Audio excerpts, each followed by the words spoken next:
I'm with 511 in the S3 shop right now. I'm the Assistant Fires Plans Officer. Basically, I came out here today with 511 to do the Mobile Immersion Trainer. It's very good. It's very good exercise for our guys because our job is to provide the long-range artillery, and we get very centralized on that. But then this really throws them in the environment where they're dealing with local nationals, everything like that, conducting their FOB security, and then also conducting convoys, which in artillery we do quite a bit. Awesome. And could I just have a spelling of your first and last name, please? First name is Justin, Justin. Last name is Bauke, Baucke. Awesome. And just hometown, where are you from, sir? Just for marketing purposes? I'm from Yuma, Colorado. Okay. Can you just explain what the Marines did throughout the morning and then what they did throughout the afternoon, sir? In the morning, they started out doing FOB security and executing their fire mission processing. Pretty much, they were manning posts, manning their own ECP while conducting a 24-hour fire support, meaning that they had to deal with all the local nationals, which were the role players that we had.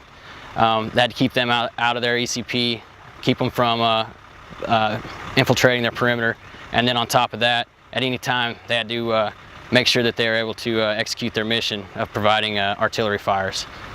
Okay, and I noticed, the role players were actual Afghan people, and they were speaking foreign language. How do you think that helped out the Marines compared to just having other Marines role play? It's great. It definitely puts them in the environment that they're going to see overseas. Most of those role players are from Afghanistan, so they know the culture very well, and you never see that break in character unless they have to for training purposes. But it gives them it puts them into a real environment, and it's something that Marines can do. But as Marines, we can't pose that we cannot be that Afghanistan individual that you'll see from these role players. Some of the role players were actual interpreters that Marine units have used overseas. They understand how to work with Marines. We used a couple of them as our own interpreters during this training.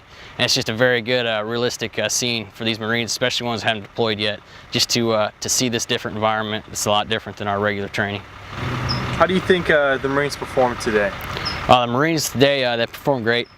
Some of this a little bit out of their comfort zone. You could tell some of their TTPs need to just be improved on a little bit. But overall, the individual effort, which is what you're looking at for a new scenario like this, their individual efforts were great.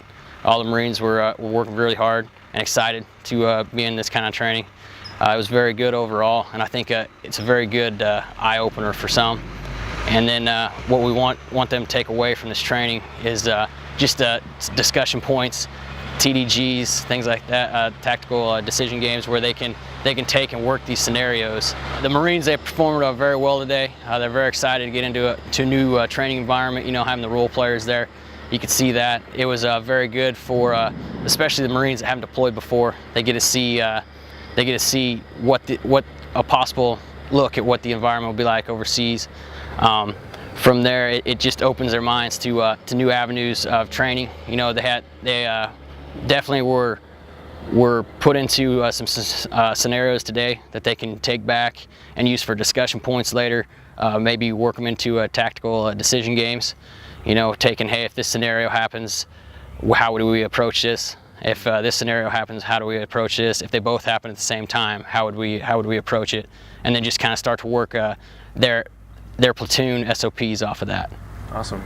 So what do you think that was like for the Marines? Had a platoon commander, using actual interpreter like he would overseas, posting security constantly in the towers, people roving around. What do you think that was like for them, sir?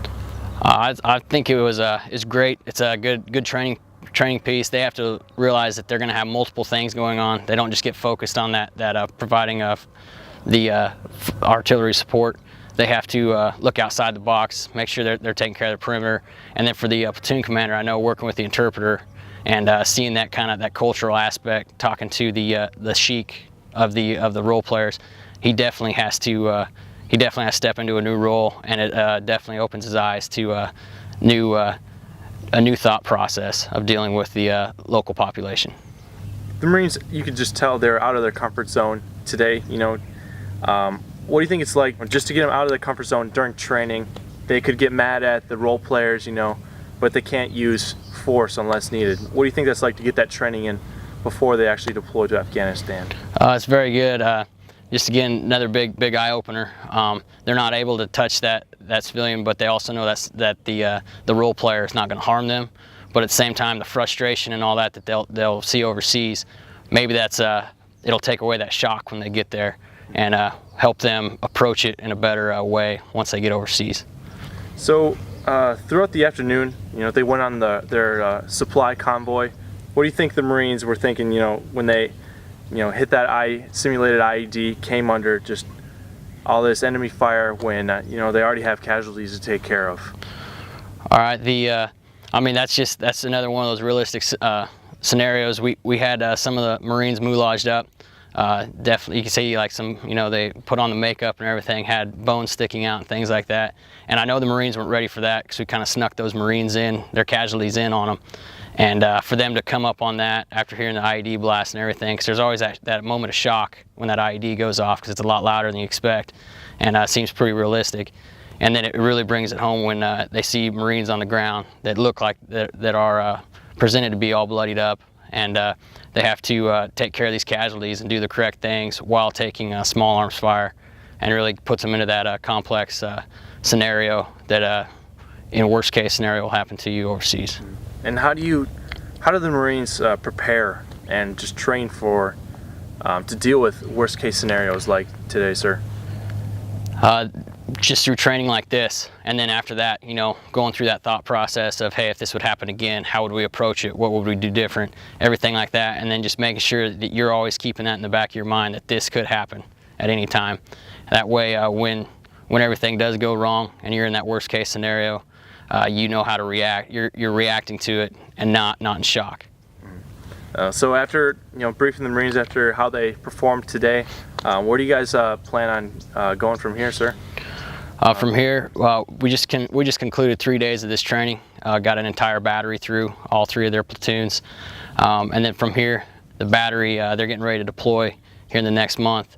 Hopefully they can take this training and use it to better their TTPs, their understanding of what's going to be going on in country, and then for myself and the other controllers that were helping to facilitate this training, just taking it back, refining our TTPs of conducting this training and passing it on for the next battery to come through, and that way we can get our battalion up to speed and rolling through this and making this a regular training event. Awesome. Do you have anything else that you want to add about this training, sir? No, I believe this training was good. Definitely the role players bring in that scenario that you can't achieve, like you said, with Marine support, and it's great that we have contracts out there that will allow us to go through, do training like this and adjust. We were able to adjust depending on how the platoon reacted to each scenario. We're able to adjust on the move and make that scenario as realistic as possible.